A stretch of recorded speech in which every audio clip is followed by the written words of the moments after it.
نحمده ونصلي على رسوله الكريم اما بعد فاعوذ بالله من الشيطان الرجيم بسم الله الرحمن الرحيم رب اشرح لي صدري ويسر لي امري واحلل عقدة من لساني يفقهوا قولي۔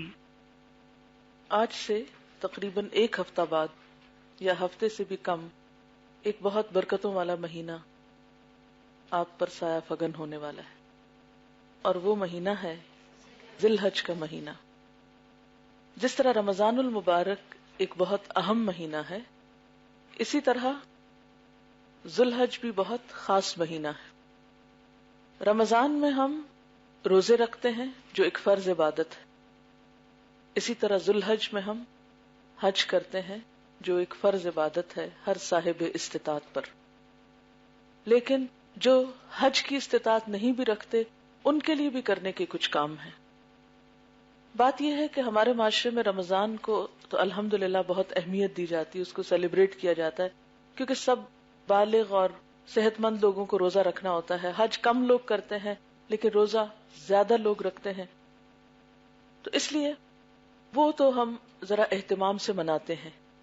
لیکن جہاں تک ذی الحج کے مہینے کی برکت اور فضیلت ہے، وہ عام طور پر ہم سے مخفی رہتی ہے اور ہم اس کی طرف توجہ نہیں کرتے۔ تو اس مہینے کی برکت اور فضیلت کا اس وقت آپ کے سامنے ذکر کرنا ہے، تاکہ آپ اس مہینے کے شروع ہونے سے پہلے، اس کی آمد سے پہلے اس کی تیاری کر لیں۔ کسی بھی چیز کی آمد سے پہلے اس کی تیاری کیوں کی جاتی ہے؟ مثلاً کسی مہمان کی آمد سے پہلے آپ کیوں تیاری کرتے ہیں؟ اس کے آنے پر کیوں کھانا نہیں پکانا شروع کرتے؟ تاکہ اس کی آمد کو انجوائے کر سکے۔ اگر وہ آئے اور آپ کچن میں چلے جائیں، وہ آئے اور آپ گھر سے باہر سودا لینے کو نکل جائیں، تو مہمان بھی انجوائے نہیں کرے گا اور آپ بھی اس سے ملاقات صحیح طور پہ نہیں کر سکیں گے، اس کا حق نہیں دے سکیں گے۔ تو آپ اس کے آنے سے پہلے ہی تیاری کر لیتے ہیں۔ اسی طرح کسی گھر میں ایک نیا بچہ آتا ہے، جب بچے کی پیدائش سے پہلے مائیں تیاری کرتی ہیں، گھر والے ایک طرح سے تیار ہوتے ہیں۔ ایسا تو نہیں جب بچہ پیدا ہو جائے تو پھر اس کے کپڑے سلوانے بھاگتے ہیں، وہ منہ چھوٹے چھوٹے کپڑے پہلے سے ہی سی کے رکھتے ہیں۔ اور بعض اوقات اتفاق یہ ہوتا ہے کہ اچانک پری میچور بیبی آ جاتا ہے، تو پھر لوگ اسی وقت جلدی جلدی یا خریدنے چلتے ہیں یا خود بناتے ہیں، تو ایک افراتفری کا عالم ہوتا ہے۔ اسی طرح شادی کا موقع ہوتا ہے تو آپ کب تیاری کرتے ہیں؟ کتنے دن پہلے، کتنے مہینوں پہلے، کتنے سالوں پہلے، ہے نا؟ جب لڑکی پیدا ہوتی ہے تو ساتھ ہی اس کا جہیز تیار ہونا شروع ہو جاتا ہے۔ ماں اپنے جہیز کی چیزیں نکال کے بیٹی کے لیے رکھ دیتی ہے، اب تو بیٹی پیدا ہو گئی، اب میں ابھی سے ہی تیاری شروع کر دوں۔ تو کوئی بھی خاص دن، خاص موقع، خاص شخص جب ہماری زندگی میں آتا ہے تو ہم اس کے لیے پہلے سے تیاری کرتے ہیں۔ اسی طرح جس شخص کو اللہ تعالی سے محبت ہو، جس کے دل میں آخرت کا شوق ہو، جس نے اس زندگی کو اصل زندگی سمجھ لیا ہو، پھر وہ کوئی موقع ہاتھ سے جانے نہیں دیتا، اور وہ ایسے موقعوں کی تلاش میں رہتا ہے۔ جیسے ایک بزنس مین ہوتا ہے نا، جب اس کو پتا چلتا ہے کہ عید کی آمد ہے تو وہ اس لیے نہیں خوش ہوتا کہ عید آ رہی ہے، وہ خوشی تو سب کے لیے ہے ہی، اس کو خوشی کس بات کی ہوتی ہے؟ کہ میرا کاروبار چمکے گا، بزنس زیادہ ہوگا، عام دنوں کے مقابلے میں زیادہ کمائی ہوگی۔ بالکل اسی طرح بندہ مومن نیکی کے دنوں کی تلاش میں رہتا ہے۔ اب نیکی کا کون سا خاص دن، موقع یا وقت آنے والا ہے کہ میرا نیکیوں کا بزنس چمکے، میں ایک کے بدلے کئی کماؤں، کیونکہ ہم سب ایک طرح سے جنت کا سودا کرنا چاہتے ہیں نا۔ ہم نے آخرت کو اپنی منزل بنانے کا وعدہ کیا ہے یا دعویٰ کیا ہے، تو پھر اس دعوے کو دعوے کی حد تک تو نہیں رہنے دینا، کچھ کرنا بھی چاہیے اس کے لیے۔ تو اس کے لیے کیا کرنا چاہیے؟ عام روزمرہ کی روٹین میں اچھے اچھے کام کرنے کے علاوہ خاص دنوں اور خاص مہینوں کا بھی انتظار رہنا چاہیے اور ان کے لیے تیاری کرنی چاہیے، اور قبل از وقت تیاری کرنی چاہیے، نہ یہ کہ جب وہ آ جائیں تو پھر ہم کتابیں کھول کے بیٹھ جائیں کہ اچھا اب کیا کریں، اور اس تیاری میں کیا ہو، کچھ وقت گزر ہی چکا ہو اور پھر ہمیں شیطان کے لو اتنا تو گزر گیا، باقی کو کیا کرنا، اسے بھی جانے دو۔ حالانکہ دنیا کے معاملے میں ہم ایسے نہیں کرتے کہ کوئی چیز ہمارے ہاتھ سے چھوٹ رہی ہے تو ہم کہتے چلو اتنی چھوٹ گئی تو باقی بھی جائے، اگر کچھ گر رہا تو ہم کہتے چلو یہ تو خود گرا اور یہ باقی میں خود گرا دیتی ہوں۔ لیکن نیکی کے موقع میں ہم کہتے ہیں اچھا چلو اب کیا کرنا، بہت سا تو وقت گزر گیا، اب جانے دو باقی بھی نہیں۔ تو ذی الحج کا مہینہ آپ کی زندگی میں کئی بار آیا اور گیا، لیکن شاید آپ نے اس کی قدر نہ پہچانی ہو۔ کیوں؟ وجہ کیا بنی؟ پتہ ہی نہیں کتنا اہم مہینہ ہے، احساس ہی نہیں، خیال ہی نہیں، کیونکہ ہم سمجھتے ہیں یہ حاجیوں کے لیے ہوگا امپورٹنٹ، ہم کون سا حج پہ جا رہے ہیں کہ ہم اس کے بارے میں سوچیں۔ حالانکہ حدیث میں آتا ہے، صحیح بخاری کی حدیث ہے، کوئی دن ایسا نہیں جس میں نیک عمل اللہ تعالیٰ کو ان 10 دنوں کے عمل سے زیادہ پسند ہو۔ کن 10 دنوں کے؟ ذی الحج کے پہلے 10 دنوں کے، یعنی ان 10 دنوں میں جو نیک عمل کیا جاتا ہے وہ باقی سال کے دنوں سے کئی گنا زیادہ اہمیت رکھتا ہے، زیادہ اللہ تعالیٰ کو پسند آتا ہے۔ تو اس مہینے میں خاص طور پر پہلا عشرہ جو ہے وہ زیادہ امپورٹنٹ ہے۔ اگر یہ امپورٹنٹ ہے، اہم ہے، فائدہ مند ہے، تو پھر کریں کیا؟ ایک تو جو کچھ آپ روٹین میں کر رہے ہیں کرتے رہیں، اچھے کام جن کو بھی آپ اچھا کام سمجھ کے کرتے ہیں، اور دوسرے کچھ خاص چیزیں بھی جن کا ان دنوں میں اہتمام کرنا ہے، جن میں نمبر 1 اللہ تعالی کا ذکر ہے۔ ذکر تو ویسے بھی ہم دن رات کرتے ہیں، لیکن ہمارا طریقہ کیا ہوتا ہے؟ جو دل میں آتا ہے ہم کرنے لگتے ہیں۔ کبھی سبحان اللہ و بحمدہ کا خیال آ جاتا ہے تو وہ پڑھ لیتے ہیں، کبھی زبان سے استغفر اللہ نکلنے لگ جاتا ہے، کبھی لا الہ الا اللہ پڑھنے لگ جاتے ہیں۔ سب اچھا ہے، جو آپ کا دل چاہے پڑھیں، لیکن ان 10 دنوں میں خاص طور پر تکبیرات پڑھیں۔ تکبیرات کیا ہیں؟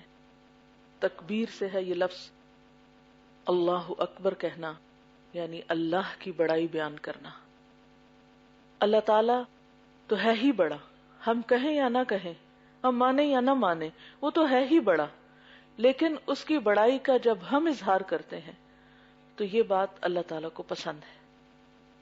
اور یاد رکھیے کہ مومن کی زندگی میں جو بھی خوشی کا موقع آتا ہے، نیکی کا موقع آتا ہے، تو یہ خوشی اور نیکی کا موقع اس کے اندر غرور اور تکبر نہیں پیدا کرتا، کیونکہ جیسے یہ ذی الحج کے دن ہیں، ان میں جو بھی نیکی آپ کریں گے وہ عام دنوں کے مقابلے میں بہت زیادہ فائدہ مند ہوگی۔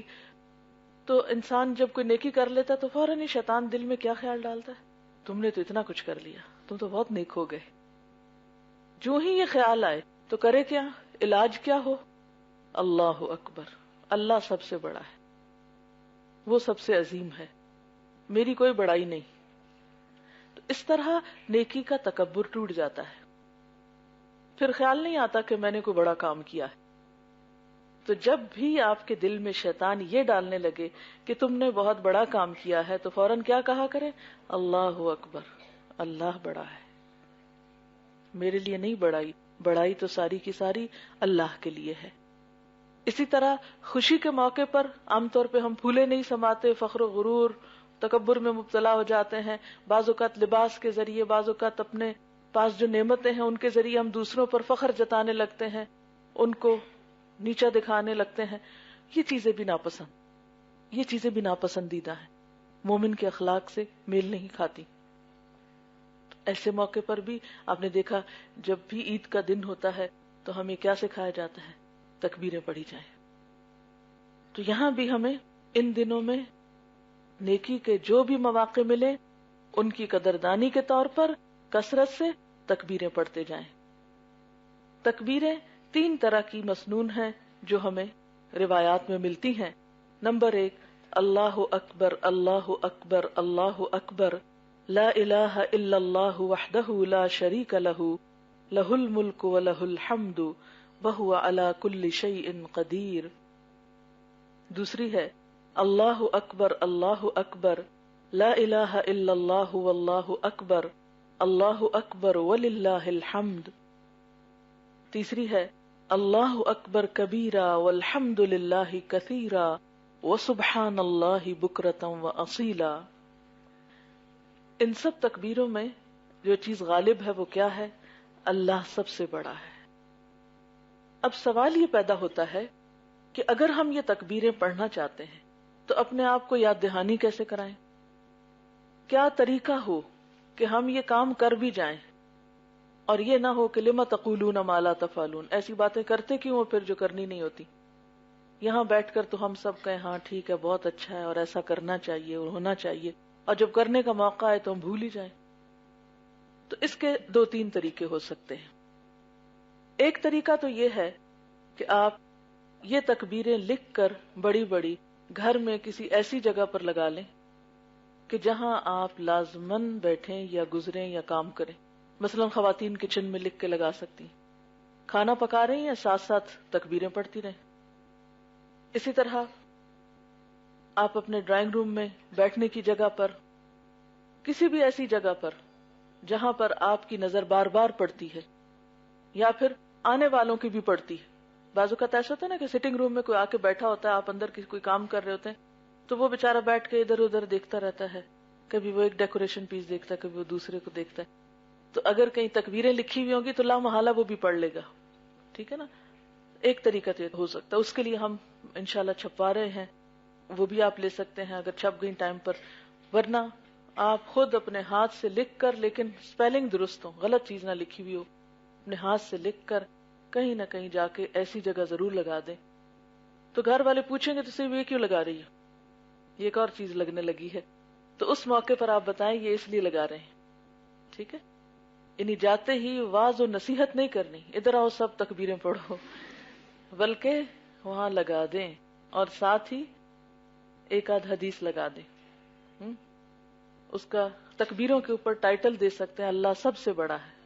ٹھیک ہے. ایک دوسرا طریقہ یہ ہے کہ ایک کیسٹ تیار کرائی گئی تھی جو اکثر یہاں پر سنائی جاتی ہے آپ کو، تکبیروں پر مبنی ہے. جیسے آپ صبح سویرے اٹھے ہیں، آپ تیاری کر رہے ہیں آنے کی، گھر والے بھی اپنی اپنی تیاری میں لگے ہوئے ہیں، تو آپ اس کیسٹ کو چپ کر کے آن کر دیں. اب کیا ہوگا، جب آن ہوگی تو سویرے سویرے سب کے کانوں میں پڑ جائے گی، اور جب وہ کانوں میں سویرے سویرے پڑے گی تو یقین مانے کہ جو چیز سویرے کان میں پڑ جاتی ہے وہ لا محالہ دن میں انکانشیسلی زبان پہ آنے لگتی ہے. کئی دفعہ ہوتا ہے نا ایسے کہ کوئی گانے کا بول سویرے سویرے آپ کے منہ سے ایک دفعہ نکلے، پھر سارا دن آپ کی زبان پہ چڑھ گیا، ہر تھوڑی دیر بعد وہی کہہ رہے ہیں. حالانکہ آپ نے کوئی سویرے ایسا حفظ نہیں کیا ہوتا، لیکن وہ ایک دفعہ جو سویرے منہ پہ بات آتی وہ بار بار دن کو آتی چلی جاتی. تو اس طرح آپ خود بھی اور آپ کے گھر والے بھی تکبیریں پڑھ سکیں گے. پھر یہ بھی ہو سکتا ہے ایک تیسرا طریقہ کہ آپ خوبصورت انداز میں اس کو پڑھیں، یعنی اونچی آواز میں اللہ اکبر اللہ اکبر.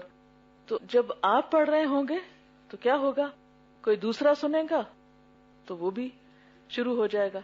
لیکن اتنا زیادہ نہ پڑھیں کہ دوسرے پریشان ہو جائیں، یا وہ پڑھ رہے ہوں تو آپ تکبیریں شروع کر دیں اور ڈانٹ کھائیں، یا یہ کہ سو رہا ہو کوئی پاس اور آپ تکبیریں شروع کر دیں.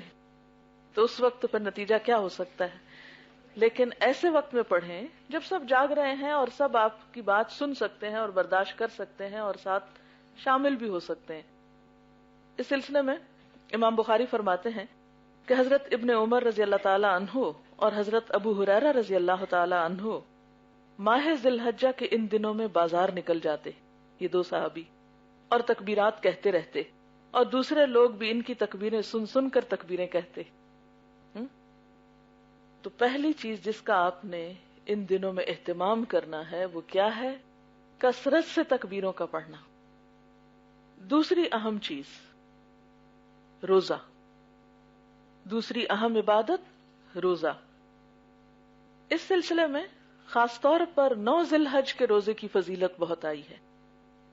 9 تاریخ کا روزہ رکھنا، جس کو یوم عرفہ کہا جاتا ہے، جس روز حاجی حج کرتے ہیں عرفات کے میدان میں، سب سے زیادہ لوگوں کی بخشش ہوتی ہے، بے شمار لوگوں کی گردنیں آگ سے آزاد ہوتی ہیں.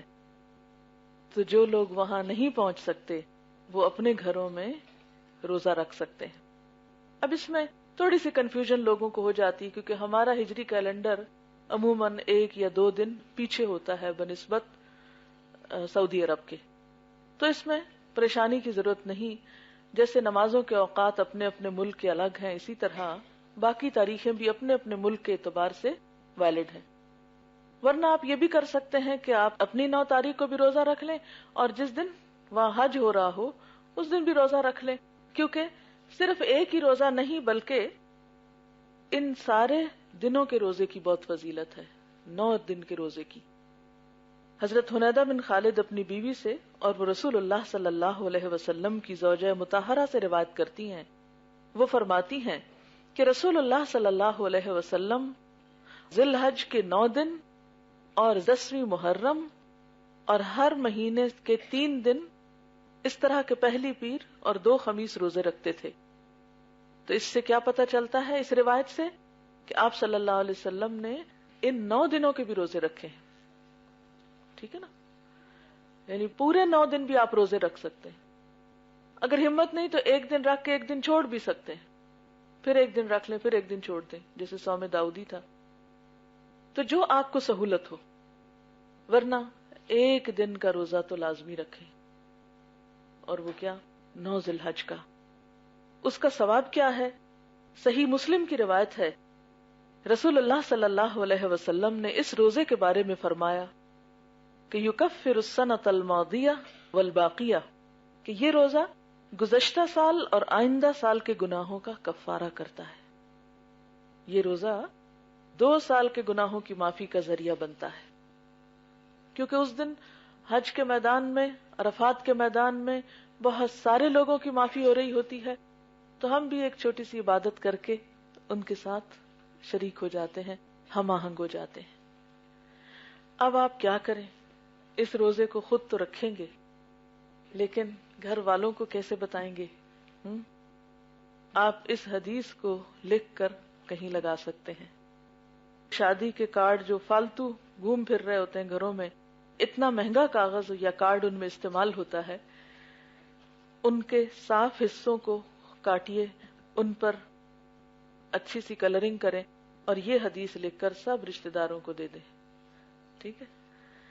اس کے علاوہ یہ ہے کہ یہ بروشر جس میں یہ سارے مسائل موجود ہیں، تقریباً یہ چھپا ہوا بھی موجود ہے، آپ یہ بھی ایک بھیج سکتے ہیں، دے سکتے ہیں، تاکہ وہ خود بھی پڑھ لیں.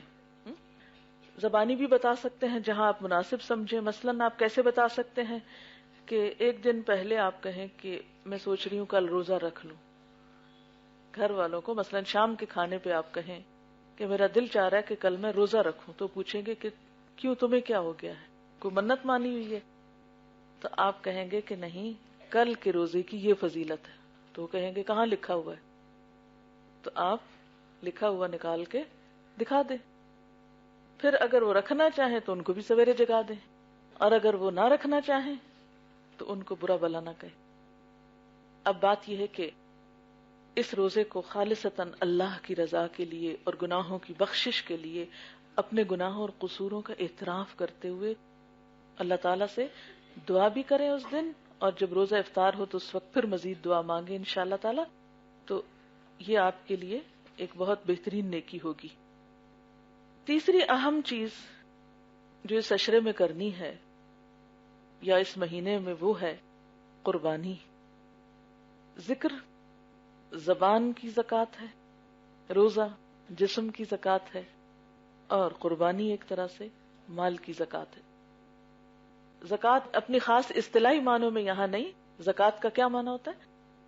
پاکیزگی کا ذریعہ ہے، تزکیے کا ذریعہ ہے، صفائی ہوتی ہے اس سے. زبان سے پتہ نہیں ہم کیا کیا الٹی سیدھی باتیں کرتے رہتے ہیں نا، تو جب ذکر کرتے ہیں تو وہ زبان کی ایک طرح سے صفائی ہوتی ہے. اسی طرح پتہ نہیں کیا کچھ کھا بیٹھتے ہیں کیا اس میں حلال اور کیا نہیں ہے. تو روزہ جو ہے یہ ایک طرح سے جسم کی زکوٰۃ ہے اور قربانی مال کی زکوٰۃ ہے. قربانی جو ہے یہ دراصل اللہ کے قرب کا ذریعہ ہے.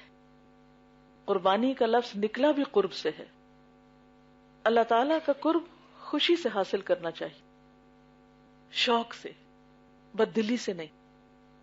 جہاں ایک طرف قربانی سے مال پاک ہوتا ہے وہاں دوسری طرف گناہوں کا کفارہ بھی ہوتا ہے. قربانی کا حکم حضرت آدم علیہ السلام سے لے کر حضور صلی اللہ علیہ وسلم تک تمام آسمانی شریعتوں میں رہا ہے. قرآن پاک میں اللہ تعالیٰ فرماتے ہیں لِكُلِّ أُمَّةٍ جَعَلْنَا مَنْسَكًا هُمْ نَاسِكُوهُ. سورۃ الحج کی آیت نمبر 67 ہے. اس کا مطلب یہ ہے کہ ہر امت کے لیے ہم نے قربانی کا ایک طریقہ مقرر کیا ہے. یعنی طریقے فرق ہو سکتے ہیں، ہم ناسکوہ جس کی وہ پیروی کرتے ہیں، لیکن قربانی کی اصل ہر جگہ موجود رہی ہے. حضرت آدم علیہ السلام کے 2 بیٹوں کی قربانی کا ذکر قرآن پاک میں ملتا ہے. اذ قربا قربانا فتقبل من احدهما ولم يتقبل من الاخر.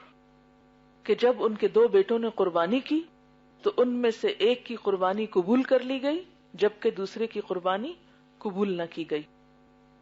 پھر حضور صلی اللہ علیہ وسلم کو قرآن پاک میں حکم ہے سورۃ الکوثر میں فصل لربک وانحر. پس نماز پڑھیے اپنے رب کے لیے اور قربانی کیجیے، یعنی جسمانی عبادت بھی اور مالی عبادت بھی. آپ صلی اللہ علیہ وسلم کی سنت سے بھی پتہ چلتا ہے کہ آپ قربانی کا اہتمام کیا کرتے تھے. اگرچہ ہر شریعت میں قربانی رہی ہے لیکن خاص طور پر ابراہیم علیہ السلام کی قربانی قابل ذکر ہے. قرآن پاک میں سورۃ صافات کے اندر اس کا ذکر بہت خوبصورت الفاظ میں ملتا ہے. ارشاد باری تعالیٰ ہے وَقَالَ إِنِّي ذَاهِبٌ إِلَىٰ رَبِّي سَيَهْدِينِ رَبِّ هَبْ لِي مِنَ الصَّالِحِينَ فَبَشَّرْنَاهُ بِغُلَامٍ حَلِيمٍ فَلَمَّا بَلَغَ مَعَهُ السَّعْيَ قَالَ يَا بُنَيَّ إِنِّي أَرَىٰ فِي الْمَنَامِ أَنِّي أَذْبَحُكَ فَانظُرْ مَاذَا تَرَىٰ قَالَ يَا أَبَتِ افْعَلْ مَا تُؤْمَرُ سَتَجِدُنِي إِن شَاءَ اللَّهُ مِنَ الصَّابِرِينَ فَلَمَّا أَسْلَمَا وَتَلَّهُ لِلْجَبِينِ وَنَادَيْنَاهُ أَن يَا إِبْرَاهِيمُ قَدْ صَدَّقْتَ الرُّؤْيَا إِنَّا كَذَلِكَ نَجْزِي الْمُحْسِنِينَ إِنَّ هَذَا لَهُوَ الْبَلَاءُ الْمُبِينُ وَفَدَيْنَاهُ بِذِبْحٍ عَظِيمٍ وَتَرَكْنَا عَلَيْهِ فِي الْآخِرِينَ سَلَامٌ عَلَىٰ إِبْرَاهِيمَ كَذَلِكَ نَجْزِي الْمُحْسِنِينَ. سورۃ صافات آیت نمبر 99 سے 110. ترجمہ ہے اور ابراہیم علیہ السلام نے کہا کہ میں اپنے رب کی طرف جا رہا ہوں، وہ میری رہنمائی فرمائے گا. اے میرے رب تو مجھے نیک اولاد عطا فرما. یہ کب جا رہے تھے؟ جب انہوں نے اپنی قوم کو اور اس کے شرک کو چھوڑ دیا تھا تو انہوں نے اپنے رب کی طرف رجوع کیا. اس وقت انہوں نے اولاد کے لیے دعا مانگی، اور صرف اولاد کی دعا نہیں بلکہ نیک اولاد کی دعا. تو ہم نے اسے بردبار لڑکے کی بشارت دی، چنانچہ وہ حلیم لڑکا پیدا ہوا. کیا نام تھا اس لڑکے کا؟ اسماعیل علیہ السلام. جب وہ ابراہیم علیہ السلام کے ساتھ چلنے پھرنے اور دوڑنے کے لائق ہو گیا تو ابراہیم علیہ السلام نے کہا اے میرے بیٹے، میں نے خواب میں دیکھا ہے کہ میں تجھ کو ذبح کر رہا ہوں. فانظر ماذا ترى، تم دیکھو تم کیا کہتے ہو، تمہاری کیا رائے ہے. بیٹے نے جواب دیا ابا جان، آپ کو جو حکم دیا گیا ہے آپ کر ڈالیے. غلام حلیم تھے نا، بردبار تھے. حلم انسان کے عمل کو بہت خوبصورتی بخشتا ہے، انسان کی پرسنالٹی کو بہت خوبصورت بنا دیتا ہے. حلم اور بردباری. ابا جان آپ کو جو حکم دیا گیا ہے کر ڈالیے. خدا نے چاہا یا اللہ نے چاہا تو آپ مجھے صبر کرنے والوں میں پائیں گے. یعنی میں اس وقت چیخ پکار نہیں کروں گا، حال دعائی نہیں کروں گا کہ ہائے ابا آپ مجھے مارنے لگے ہیں. ہمیں تو ماں باپ ذرا سا کچھ کہہ دیں تو ہم دنوں روتے رہتے ہیں، کیوں کہا مجھے، اور بعض ناخلف تو ناراض ہو جاتے ہیں ماں باپ کی چھوٹی موٹی ڈانٹ ڈپٹ سے، حالانکہ اللہ نے ان کو حق دیا ہے. اور بعض جگہوں پہ تو دیکھا گیا کہ کئی کئی دن بولتے بھی نہیں ہیں، روٹ جاتے ہیں، گھر چھوڑ بھاگتے ہیں. لیکن دوسری طرف دیکھیے حضرت اسماعیل علیہ السلام کو کہتے ہیں کہ آپ مجھے صبر کرنے والوں میں پائیں گے. جب باپ بیٹا دونوں اس کام کے لیے متحد ہو گئے، دونوں نے سر تسلیم خم کر دیا، فلما اسلما. سورۃ البقرہ میں تو ہم پڑھتے ہیں نا کہ اذ قال له ربه اسلم قال اسلمت لرب العالمین. یہاں یہ خو باپ کی بیٹے میں بھی آئی تو قرآن کہتا ہے فلما اسلما، دونوں نے اپنا آپ اللہ کے حوالے کیا. اور باپ نے بیٹے کو ذبح کرنے کے لیے پیشانی کے بل پچھاڑا. تو ہم نے ابراہیم علیہ السلام کو پکارا، تم نے اپنا خواب سچا کر دکھایا. قد صدقت الرؤیا انا کذالک نجزی المحسنین، ہم محسنین کو ایسا ہی بدلہ دیتے ہیں، یعنی نیکیوں کی ایسی توفیق دیتے ہیں. ان ھذا لہو البلاء المبین، یقیناً یہ ایک کھلی کھلی آزمائش تھی، یعنی یہ کوئی معمولی بات نہ تھی، اللہ تعالی کی طرف سے ایک بہت بڑا امتحان تھا. وفدیناہ بذبح عظیم، اور ہم نے ایک عظیم قربانی کے ذریعے اس بچے کو چھڑا لیا. وترکنا علیہ فی الآخرین، اور اس کا ذکر خیر بعد والوں میں چھوڑ دیا، یعنی بعد کی نسلوں میں یہ واقعہ ایک انوکھا واقعہ بن گیا، ایک بہترین واقعہ بن گیا. سلام علی ابراہیم، سلامتی ہو ابراہیم پر. کذالک نجزی المحسنین، محسنین کو ہم ایسی ہی جزا دیتے ہیں. تو پھر خاص طور پر ابراہیم علیہ السلام کی اس قربانی کی یاد میں آئندہ نسلوں کو کیا حکم دیا گیا کہ وہ ان کے اس طریقے کو فالو کریں اور ہر سال ایام حج میں قربانی کریں، مخصوص دنوں میں جانوروں کے اوپر اللہ کا نام لیں. اور پھر آج تک یہ یادگار باقی ہے، یہ سنت چلتی چلی آ رہی ہے، جس کے بارے میں آپ صلی اللہ علیہ وسلم نے فرمایا کہ یہ تمہارے باپ ابراہیم علیہ السلام کا طریقہ ہے.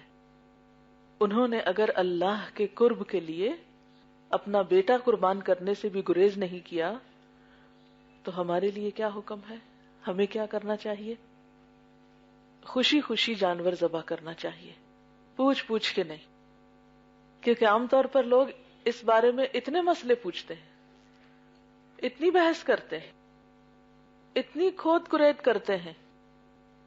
اچھا میری اتنی آمدنی ہے، مجھ پہ بھی ہے، میرے پاس اتنا زیور ہے، مجھ پہ بھی ہے، میں کروں یا نہ کروں، شوہر اجازت نہیں دے رہا، کیا کروں، بچوں کی تعلیم ہے، فلاں ہے، فلاں. سب باتیں ٹھیک ہے، لیکن بات یہ ہے کہ جب ہمارا کسی چیز کے اوپر دل آ جاتا تو ہمیں کبھی کچھ سوچا؟ کبھی کسی عزیز کو، کسی پیارے انسان کو تحفہ دینے کی بات آتی تو ہم اس وقت یہ ساری باتیں سوچتے ہیں؟ نہیں. اسی لیے ہم دیکھتے ہیں کہ قربانی کا کوئی خاص نصاب کسی قرآن پاک اور کسی حدیث میں ہمیں نہیں ملتا کہ وہ شخص قربانی کرے جس کے پاس اتنا اور اتنا مال ہو. زکوٰۃ کا تو نصاب ملتا ہے نا کہ جس کے پاس 7.5 تولے سونا ہو یا اس سے زیادہ اور اس پر سال گزر چکا ہو. لیکن جب آپ قربانی کے باب میں دیکھتے ہیں کہ کتنے مال والے پہ قربانی ہے تو کچھ نہیں ملتا. کیوں؟ اس لیے یہ تو ایک محبت کا اظہار ہے. ہمارے ہاں کچھ سالوں سے محبت کے اظہار کے لیے ویلنٹائن ڈے منایا جاتا ہے، وہ بھی ساتھ ہی آ رہا ہے اور امتحان ہے. اور ویلنٹائن ڈے میں کبھی کسی نے مسئلہ نہیں پوچھا کہ یہ منائیں کہ نہ منائیں. کسی نے نہیں آ کے پوچھا کہ میری آمدنی اتنی ہے، کیا میں پھول خریدوں کہ نہ خریدوں، بھیجوں کہ نہ بھیجوں، کارڈ خریدوں یا نہ خریدوں. بغیر کسی سے مشورہ کیے، چاہے ادھار پیسے لینے پڑے. یعنی جو منانے والے ہیں، یہ جن کے دل میں وہ خاص شوق اور چاہتے ہیں، وہ اپنی ان چاہتوں کے اظہار کے لیے ایک لمحے کے لیے بھی نہیں سوچتے کہ وہ پیسہ کہاں لگا رہے ہیں یا برباد کر رہے ہیں. لیکن اللہ کی راہ میں دینے والے پتہ نہیں کیوں اتنا زیادہ سوچتے ہیں اور اتنا پوچھتے ہیں، اور قربانی کے موقع پر تو زیادہ ہی پوچھتے ہیں. جیسے بنی اسرائیل نے گائے ذبح کرنے کے لیے بہت ہی زیادہ سوال کر ڈالے تھے، تو مجھے لگتا ہے وہ بنی اسرائیل والی جو خصلت ہے وہ گئی نہیں. تو بات یہ ہے کہ اگر آپ میں وسعت ہے، استطاعت ہے، کر سکتے ہیں کر لیں، نہیں کر سکتے تو چپ رہیں، اور ایک دوسرے کو کرٹیسائز بھی نہ کریں، کرنے والا فخر نہ جتائے اور نہ کرنے والے کو برا بھلا نہ کہے۔ اس لیے قربانی کی اصل حقیقت کیا ہے کہ یہ محبت کا اظہار کا ذریعہ ہے، it's a token of love, اور ایک تعلق جو آپ کا اللہ تعالی کے ساتھ ہے، کیونکہ اس دن جو خون بہایا جاتا ہے تو اس کا ایک قطرہ جو زمین پہ گرتا ہے وہ بظاہر ضائع ہوتا نظر آتا ہے، لیکن اللہ پاک کے خزانے میں چلا جاتا ہے، وہ اس کا قدردان ہے۔ اللہ تعالیٰ نے ابراہیم علیہ السلام کی قربانی کا خاص طور پر ذکر کیا ہے، ان کو یہاں 2 دفعہ اس واقعے کے اندر محسن کہا گیا ہے۔ تو قربانی اصل میں کون کرتا ہے؟ جو محسن ہوتا ہے۔ ابراہیم علیہ السلام کو اللہ تعالیٰ نے خلیل اللہ کا لقب دیا تھا کہ وہ اللہ کے دوست تھے۔ تو ایک دوست اپنے دوست کے لیے جو تحفہ پیش کر رہا ہے محبت کا، وہ کیا ہے؟ بیٹے تک کو قربان کرنے کی بات پہ کوئی بھی نہ اپنے آپ کو کوئی ملال ہے نہ بیٹے کو، کوئی دل میں دوسرا خیال نہیں جاتا۔ اور پھر آپ دیکھیں کہ ان کو جزا کیا ملی۔ کتنے پیغمبر گزرے ہیں، لیکن درود شریف میں رسول اللہ صلی اللہ علیہ وسلم کے نام کے ساتھ ان کا نام بھی آتا ہے۔ ایسا نہیں کہ دوسرے پیغمبروں کی شان کم ہے، وہ بھی اپنی اپنی جگہ بہت بلند ہے، لیکن جو مقام ابراہیم علیہ السلام کا ہے باقی پیغمبروں میں، وہ سب کے سامنے ہے، جانا پہچانا ہے۔ اور یہ قربانی اور یہ واقعہ ہمیں کیا سکھاتا ہے کہ اللہ کی راہ میں اللہ کو خوش کرنے کے لیے اللہ تعالی سے دوستی اور محبت اور اس کی اطاعت کے اظہار کے طور پر جو بھی ہمارے پاس ہے وہ ہم بغیر تنگ دلی کے، بغیر کسی پریشانی کے پیش کریں، وہ معاملہ اس کے ساتھ رکھیں۔ دیکھیں کہ جو تحفہ دکھا دکھا کے کیا جاتا ہے یا احسان جتا کے کیا جاتا ہے، وہ تحفہ نہیں، وہ دین کہلاتا ہے۔ کہتے ہیں نا دین چڑھایا۔ تو ہمیں اللہ کی راہ میں جو کچھ بھی کرنا ہے وہ دین نہیں چڑھانا، حالانکہ اللہ تعالیٰ اس کو قرض حسنہ کہتے ہیں، وہ لینے والا اس کو قرض حسنہ بولتا ہے، لیکن ہمیں کس طرح دینا ہے؟ اور پھر یہ کہ اپنے ہی لیے دینا ہے نا، پھر پلٹ کے واپس ہی آنا ہے، اس نے رکھنا کوئی نہیں ہے۔ تو اس لیے جو دے سکتے ہیں وہ دے دیں، اور بہت زیادہ لمبی چوڑی بحثوں میں نہ پڑیں کہ قانونی لحاظ سے کون کرے اور کون نہ کرے، یہ ہر شخص اپنا جائزہ خود لے۔ اور پھر خاص طور پر جب کرنے لگے تو اپنی نیت اللہ کے لیے خالص کر لیں، اس میں دکھاوا نہ ہو، ریا نہ ہو، اس کا بار بار تذکرہ نہ ہو کہ میں نے 1 کی 2 کی 5 کی، اتنا کیا اتنا کیا، نہیں، بس جو کر سکتے ہیں کر لیں۔ اور ساتھ ہی کیا سوچو، قل ان صلاتي ونسكي ومحياي ومماتي لله رب العالمین، کہہ دیجئے کہ بے شک میری نماز اور میری قربانی اور میرا جینا اور میرا مرنا اللہ رب العالمین کے لیے ہے۔ قربانی میں آپ دیکھیے کہ ہم جانور ذبح کرتے ہیں، اللہ تعالیٰ کو نہ ہمارے اس جانور کا خون پہنچتا نہ گوشت پہنچتا ہے، جیسا کہ قرآن پاک میں آتا ہے لن ينال الله لحومها ولا دماؤها ولكن يناله التقوى منكم، اللہ کو نہ ان جانوروں کا گوشت پہنچتا ہے اور نہ ان کا خون پہنچتا ہے، اسے تو صرف تمہارا تقوی پہنچتا ہے۔ تو تقوی اچھی نیت سے وجود میں آتا ہے، یا جیسا کہ آپ سب جانتے ہیں کہ تقوی دل کی کیفیت کا نام ہے، اور نیت اور ارادے بھی دلوں میں ہی ہوتے ہیں، تو یہ دونوں انٹر ریلیٹڈ ہیں۔ جب آپ اپنا یہ عمل خالص اللہ کے لیے کریں گے تو یہ آپ کے تقوی کی علامت ہوگی، اس صورت میں آپ خوشی سے بھی کریں گے اور دکھاوے سے بھی بچیں گے۔ اور یاد رکھیے کہ اللہ تعالیٰ کو نہ گوشت چاہیے، نہ خون چاہیے، نہ اس کی کھال، نہ بال، کوئی چیز نہیں چاہیے، وہ تو صرف ہمارا دل دیکھ رہا ہے۔ اب اس کے کرنے کا ہمیں ثواب کیا ہوگا، فائدہ کیا ہوگا، اس کے بارے میں حدیث میں آتا ہے، رسول اللہ صلی اللہ علیہ وسلم کا ارشاد ہے، اللہ تعالیٰ کے نزدیک سب سے زیادہ باوقار اور عظمت والا دن یوم النحر ہے، یعنی 10 ذو الحج کا دن ہے، پھر اس کے بعد 11ویں ذو الحج کا یعنی منا میں ٹھہرنے کا دن، یہ ابو داؤد النسائی کی روایت ہے. ایک اور حدیث میں آتا ہے کہ 10 ذی الحج کو خون بہانے سے بڑھ کر، یعنی قربانی کرنے سے بڑھ کر، ابن آدم اللہ تعالیٰ کے ہاں کوئی بہتر عمل نہیں کرتا. یعنی اللہ کے نزدیک ابن آدم کا کوئی عمل اس دن قربانی سے زیادہ اچھا نہیں ہو سکتا. یعنی اگر آپ اس دن صدقہ خیرات روپے پیسے کی شکل میں کریں تو وہ بات نہیں بنے گی جتنا ثواب اس دن خون بہانے کا ملے گا. پھر اسی طرح یہ ہے کہ قربانی نہ کرنے پر وعید بھی آئی ہے. یعنی پہلے تو پیار سے سمجھایا ہے، لیکن اگر کوئی پھر بھی نہیں سمجھتا، کیونکہ کچھ لوگ محبت کی زبان نہیں سمجھتے. اچھا یہ بتائیے جو محبت کی زبان نہ سمجھے وہ کون ہوتا ہے؟ بہت ہی سخت دل ہوتا ہے نا. تو بہرحال جو سخت دل لوگ ہوتے ہیں ان کو پھر تھوڑی سی ڈانٹ ڈپٹ بھی چاہیے. رسول اللہ صلی اللہ علیہ وسلم نے فرمایا جسے قربانی کرنے کی وسعت اور طاقت ہو اور وہ قربانی نہ کرے وہ مسلمانوں کی عیدگاہ میں حاضر نہ ہو. وہ کیا کرنے آئے گا؟ یعنی جس کے پاس مال ہے، وسعت ہے، استطاعت ہے، پھر قربانی نہیں کرتا، وہ ہماری عیدگاہ پہ مت آئے. کتنی ناراضگی کا اظہار کیا نا آپ نے. یہ بالکل ایسی ہے جیسے آپ کسی کو کہیں اگر یہ کام نہیں کرنا تو ہمارے گھر نہ آنا. جیسے ماں باپ بھی بعض اوقات بچوں کو کہتے ہیں نا، اگر میری یہ بات نہیں ماننی تو پھر اس گھر میں تمہاری کوئی جگہ نہیں، جاؤ. تو کوئی اپنے گھر سے نکال دے، مسجد سے نکال دے، عیدگاہ سے نکال دے، اور وہ بھی اللہ کے رسول صلی اللہ علیہ وسلم. یہ کوئی چھوٹی سی بات تو نہیں ہے. پھر اسی طرح اب کچھ اور اصول ضابطے بھی ہیں اس قربانی کے ساتھ. آپ نے فرمایا کہ جس نے ذو الحج کا چاند دیکھ لیا اور وہ قربانی کرنے کا ارادہ رکھتا ہے تو اسے بال اور ناخن نہیں تراشنا چاہیے. ٹھیک ہے نا؟ یعنی ذو الحج کا چاند دیکھنے کے بعد بال اور ناخن نہیں کاٹنے. پھر اسی طرح یہ ہے کہ بکرا، دمبا، بھیڑ وغیرہ صرف ایک ہی شخص قربان کر سکتا ہے، جبکہ گائے بھینس میں 7 افراد شریک ہو سکتے ہیں، اور قربانی کے بعد 7 برابر حصوں میں انہیں تقسیم کرنا چاہیے. لیکن یہ شرط نہیں کہ ایک شخص صرف ایک ہی بکرا کرے. اگر اس میں وسعت ہے 2 کرنے کی 2 بھی کر سکتا ہے. اسی طرح ایک گائے میں 7 لوگ میکسیمم شریک ہو سکتے ہیں، لیکن اگر 7 نہیں مل رہے تو 5 بھی شریک ہو سکتے ہیں، 2 بھی ہو سکتے ہیں، اور ایک اکیلا بھی کرنا چاہے تو کر سکتا ہے. یعنی میکسیمم شیئرز کو بتا دیا گیا، لیکن اس سے کم بھی ہو سکتے ہیں.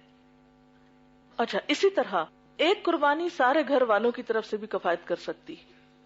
یعنی ضروری نہیں کہ گھر کا ہر بندہ الگ الگ قربانی دے، ایک قربانی بھی سب کے لیے کافی ہو سکتی ہے.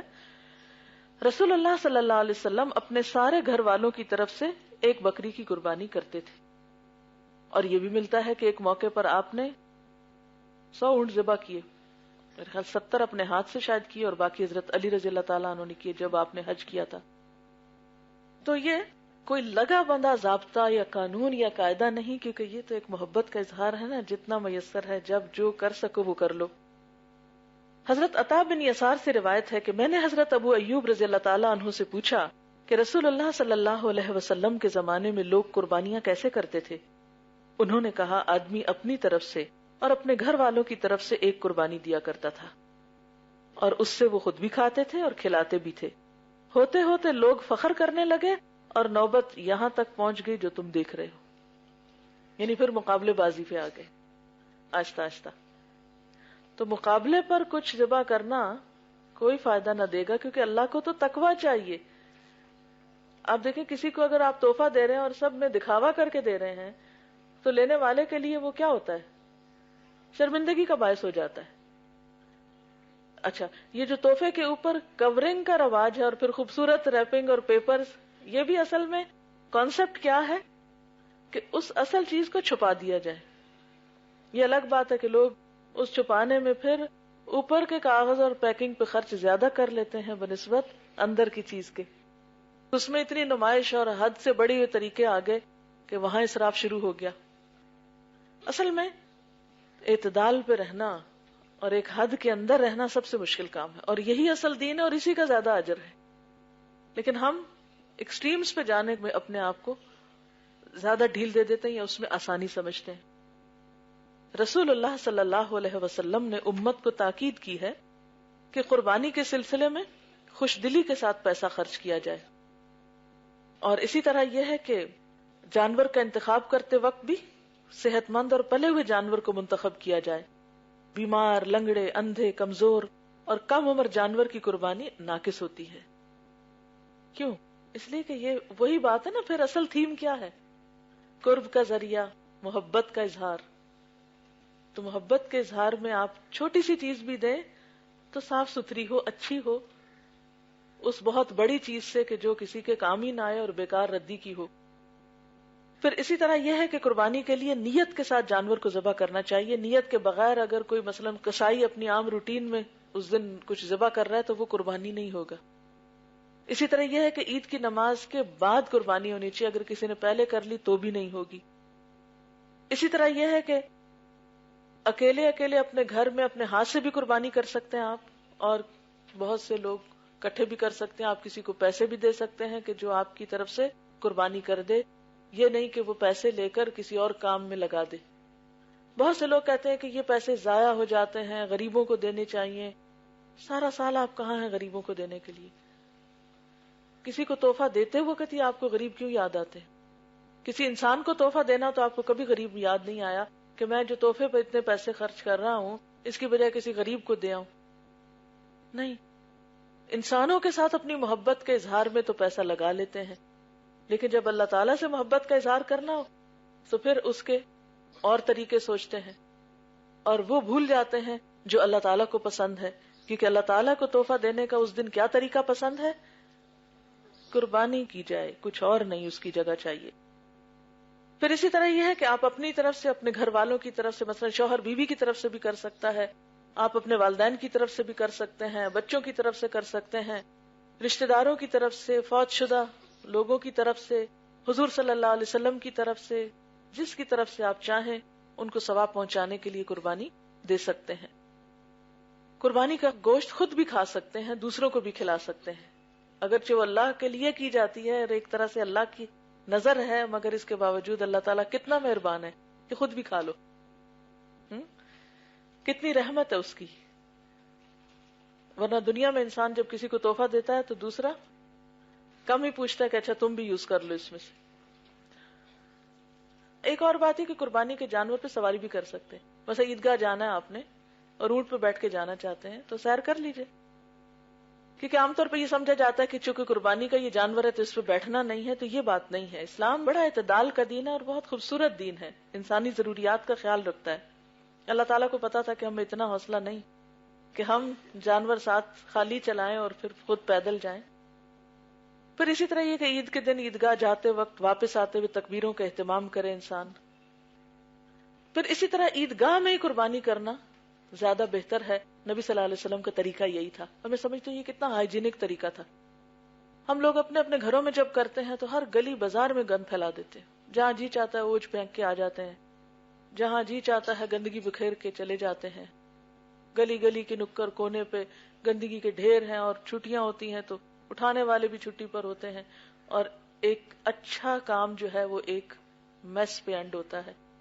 تو اس طرح کا طریقہ نہیں ہونا چاہیے. بہتر یہ کہ بڑی جگہوں پر ایک جگہ قربانی ہو اور وہاں سے ہی سب کچھ اکٹھا سمیٹ لیا جائے. پھر اسی طرح یہ ہے کہ ذبح کرتے وقت جانور کو قبلہ رخ کرنا زیادہ اچھا ہے. چھری تیز دھار کی ہونی چاہیے.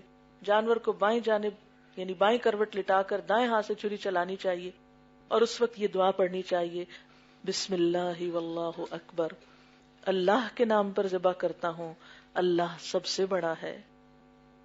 اور اس کے علاوہ آخری بات یہ کہ قربانی کی کھال, گوشت وغیرہ فروخت نہیں کیا جا سکتا یا مزدوری میں نہیں دیا جا سکتا, اس کو بھی صدقہ کرنا ہے, اور کسی صدقہ جاریہ کے کام میں بھی آپ اس کو لگا سکتے ہیں. تو اللہ تعالی ہم سب کے ایمان اور دین کی حفاظت فرمائے. سبحانک اللہم و بحمدک نشہد ان لا الہ الا انت نستغفرک و نتوب الیک.